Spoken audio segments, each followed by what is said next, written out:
Hi, my name is Marianne. My story is mostly about an issue I have had for years. I'm overweight. I have been like this for as long as I can remember. Up until a certain point, there was nothing odd about it.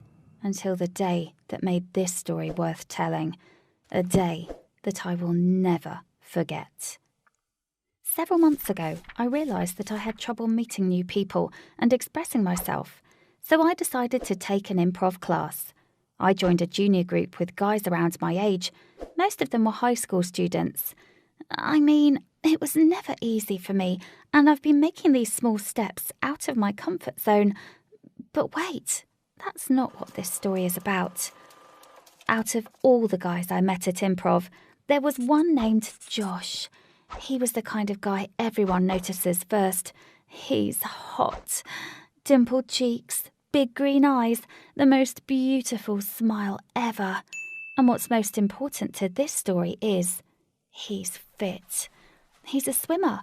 He's been doing it since he was a kid. So yeah, he's very fit, muscular, and broad-shouldered. Needless to say, the girls at the improv just adored him. Some of them would be obviously hitting on him, but all the time he's only being friendly and nothing more. He basically kept his distance, you know. So of course, I was surprised when I noticed that he paid way more attention to me than he did to the rest of the girls in the group. But that could mean anything, right? My self-doubt at this point would convince me that it totally meant nothing. Like, maybe he needed a friend, or just someone to talk to. I liked him, of course, but I guess I just didn't let myself get caught up in it. So you can probably imagine just how shocked I was when one night after the improv class had finished, Josh came up to me and asked me out. I was completely lost for several minutes. And then, because I was still confused, I mumbled something about me being really busy, and I just left. Thinking about that moment now, I can see that I must have sounded very rude, not meaning to at all. I was just too scared. I couldn't stop thinking about him asking me out that whole night. I was pleased. And don't get me wrong, it's not like I've been deprived of talking to guys. It's just I've not been on dates specifically, but I have got guy friends. But Josh is a totally different thing. After not being able to fall asleep for hours that night, I convinced myself that it must have been some kind of cruel prank. And sadly, I did not have anyone to talk to about this. None of my friends were close enough. I have a younger brother and an older sister, but, well, that's another story. We're not that close. Our relationship is based on making fun of each other, and I have always been worse at this than they are.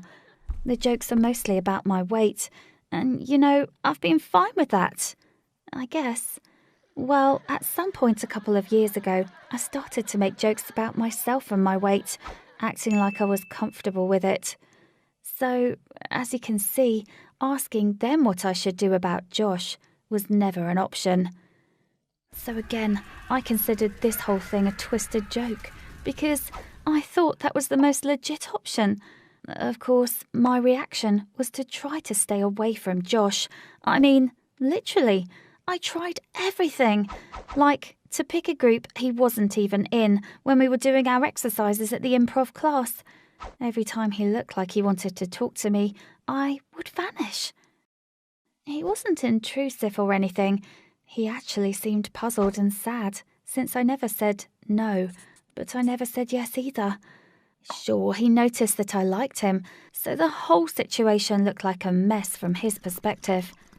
2 or 3 weeks passed like this, then the whole thing got really awkward. The further it all went, the worse I started to feel. I mean, if it was all a prank, Josh would surely be acting differently. He wasn't even taking any action toward his evil plan that I was sure he was plotting, but I had no idea what exactly the plan could be. So I started to take things into my own hands. We talked a couple of times, then we started texting each other. Of course, I was very cautious in the beginning, but when you are talking to Josh, it's pretty hard to keep your distance.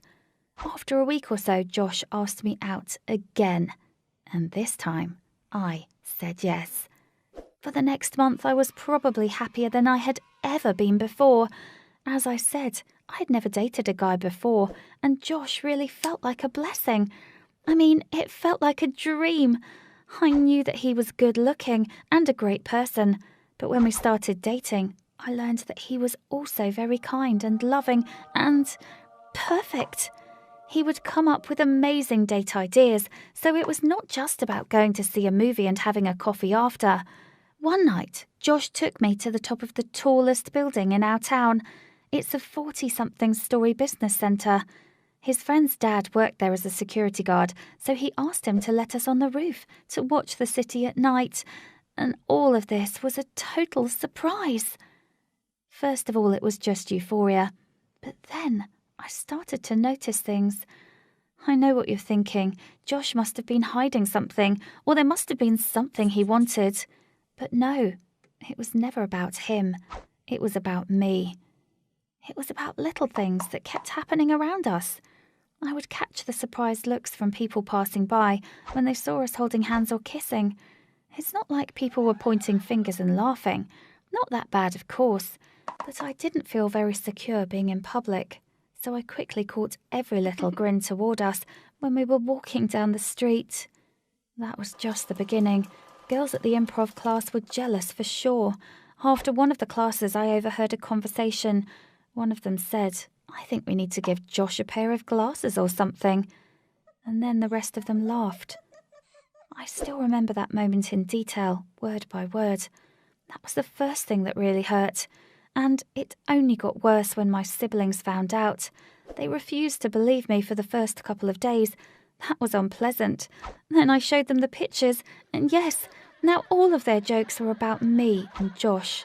I just acted like I was totally fine with it, like I had been doing since we were kids. Even the people who were trying to be nice when they talked about us as a couple would still say stuff like, "He has such a wonderful heart to see past the looks."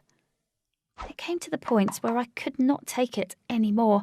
I know that what you are about to hear is extremely stupid, but imagine all of the things that I just described, all piling up, making me feel worse and worse.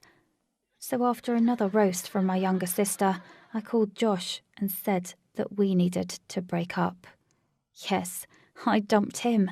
I wanted to tell him why, but I just didn't have the guts. I guess I mumbled something like, "It's not you, it's me," and hung up, which is an even worse equivalent of running off than when he had first asked me out. He seemed stunned, like literally the day before that we had had another amazing date. We were hugging and kissing and holding hands, and the next day I called him with this. I cried for the next 2 days. I didn't know what to do. So when several days later I headed to improv class, I was probably hoping that things with Josh would work out on their own in some way. Josh was there, but I guess we just both tried not to look at each other. So imagine the scenario. I'm sitting there, boiling with anger, ready to cry, when I'm asked to get up on stage. I didn't want to go at all, but that's a rule we have. You can't skip your turn. Next, our instructor gives me the setup. I'm a kid who has to stand up to their bullies.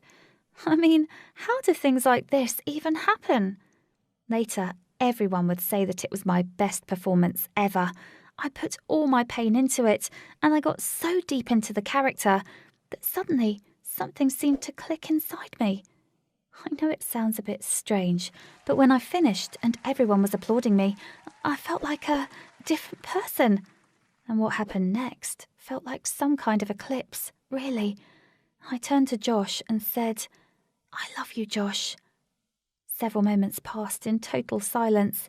It was just 5 seconds, but it felt like forever. Josh seemed utterly shocked. Everyone else too. So after a few moments, I felt how awkward it all was and ran off. When I got home, both my brother and sister were home. I was so pumped that I did not even say hi. I told them that all these years I hated our jokes, and I was hurt by them, and that I didn't want anything like that to happen again. They both seemed shocked and didn't know what to say, but it wasn't about their reaction. It was about finally letting it out. I felt like I had suddenly woken up. But at the same time, I don't know why, I felt that my story with Josh must be completely over. I thank the universe that I was mistaken. He texted me the next day and said he wanted to talk. It's even funny because technically it was him asking me out on a first date for the third time. I said yes, and the following night we sat on the same rooftop where one of our best dates had taken place, and it felt like we had never been apart. Long story short, we are now back together. People's reactions are still the same sometimes when we were out in public, but the way that I look at it has changed a lot. And this is why I decided to send in my story. I want you to know that you deserve to be loved, and what's most important, you deserve to love yourself and care about yourself. That's my story, guys. Thank you for watching. If you've had similar experiences in your life, please share the stories in the comments. And don't forget to like the video and subscribe to Actually Happened.